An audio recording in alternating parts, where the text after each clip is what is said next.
नाशिकमधील शहापूर तालुक्यातील गांगडवाडी येथील महिलांवर विहिरीत उतरून पाणी भरण्याची वेळ आली आहे। शहापूर तालुक्यातील गांगडवाडी येथील महिलांना 10 तास पाण्यासाठी वाट बघावी लागत आहे।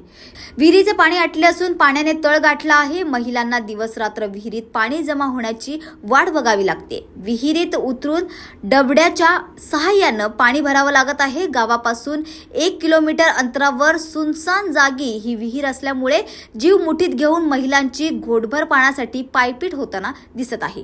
आज पाण्याचा नंबर लागला तर कधी 2 हांड्यांसाठी दुसऱ्या दिवशी नंबर येतोय। लोकप्रतिनिधी यांचे दुर्लक्ष इथे होताना दिसत आहे।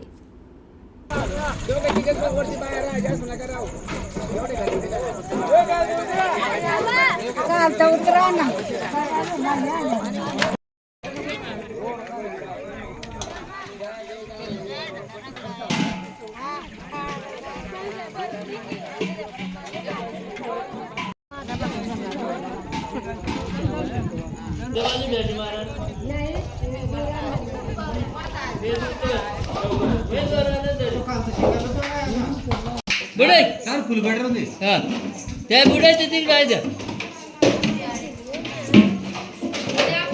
हे डोक्या आपल्या चौकाचे लो बाबा मन करा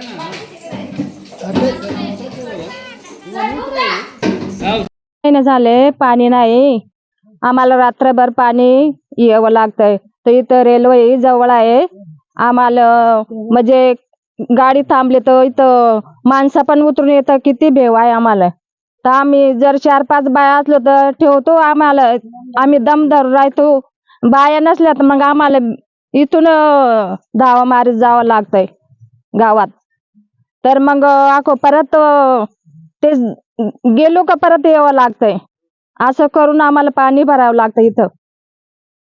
किती दिवसांपासून परिस्थिती आहे? 3 महिने झाले। 3 महिने झाले म्हणजे हो। दुसऱ्या कोणी पाण्यात होतो पाणीच नाही नाही सरकार टँकर वगैरे काय दिलं सरकारने? नाही कोणीच काय दिलं नाही? कोणीच काय दिलं नाही। तुमचं नाव? सावित्री शिवराम मांगे। किती कडावं लागते इथं पाणी भेटत नाही। काना डोळ्याला आमचे किती त्रास होतो। पाणीच मिळत नाही। पाणीच दुसरी कुठे भेटतच नाही। आम्हाला घरात शिदा पाणी असून जेवायला भेटत नाही पाण्यामुळे। तुमचं नाव? इंदुबाई चिरंजीव गांगड।